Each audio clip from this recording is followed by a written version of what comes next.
Yeah, we just had a pretty meaningful last couple of hours here, as you say. In Arizona, we got the call in the Senate race. It goes to Mark Kelly, the Democrat, the incumbent, defeating Blake Masters.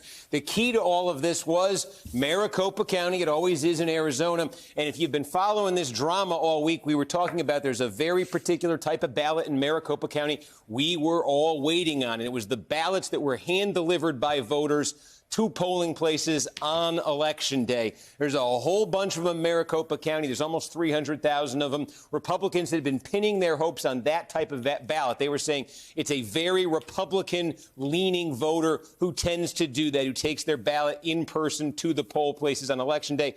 That had happened in 2020. They said it was going to happen again in 2022, and it was how Blake Masters was going to vault past Mark Kelly. Well, we got a big batch of about 75,000 votes, many of them that exact type of ballot I'm describing. And not only did Blake Masters not do as well as expected, Mark Kelly actually carried them. Mark Kelly actually won more votes, significantly more votes from that batch than Blake Masters did. And so with that, you just do not see a path for Blake Masters to catch up in the Senate race. And so Mark Kelly holds on to the Senate race. As significantly, potentially, in Arizona, what I just described, that dynamic I just described, changes the outlook, perhaps, in the governor's race, because here you have Democrat Katie Hobbs leading Republican Kari Lake. We have seen all week that Katie Hobbs has been leading by a smaller margin, about 80,000 fewer votes than Mark Kelly. And we had been looking at this race and saying, well, that giant batch of votes in Maricopa County, if it is a Republican batch of votes, it may not be enough for Blake Masters to overtake Mark Kelly, but it certainly could be enough for Kari Lake to overtake Katie Hobbs.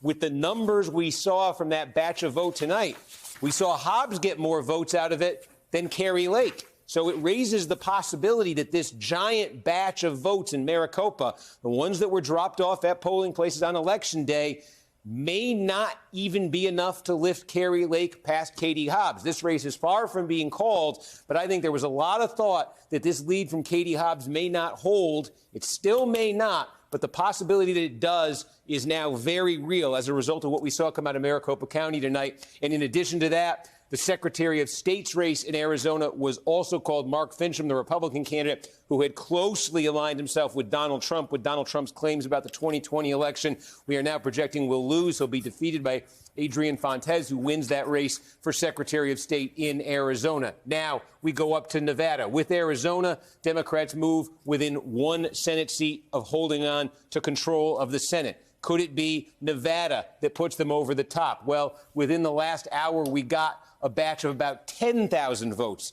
from Washoe County. We had been told by officials that they had 20,000 more pending. We were expecting 20,000 or so in the release. There were 10,000 in this release. Catherine Cortez Masto won more of them than Adam Laxalt. It wasn't a huge margin that she racked up, but it was enough to cut Laxalt's lead, which had been about 2,000, to cut it down to 821 votes statewide. We are told there will be no more votes coming out of Washoe County tonight. So really, I don't think there's anything else that's going to be happening in Nevada tonight.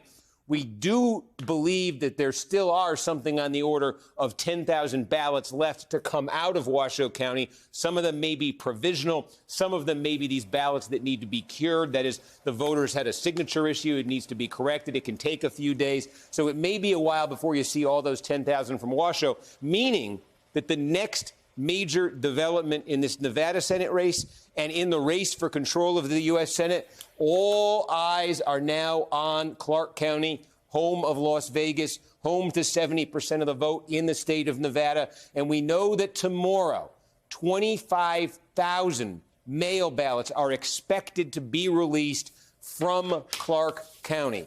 We got a big batch of these earlier tonight. Cortez Masto won them by an almost 2-to-1 margin. It's what brought her. It's what really helped bring her so close to catching Laxalt. And so you're seeing 25,000 more of them due to come out tomorrow, which raises the possibility that if Cortez Masto is winning those ballots, anything on the order of what she won them by tonight, not only will she pass Laxalt, she will pass Laxalt and take a significant lead in this race. Now, you do see the red counties between Reno and Las Vegas. They are generally Republican, generally rural, low population.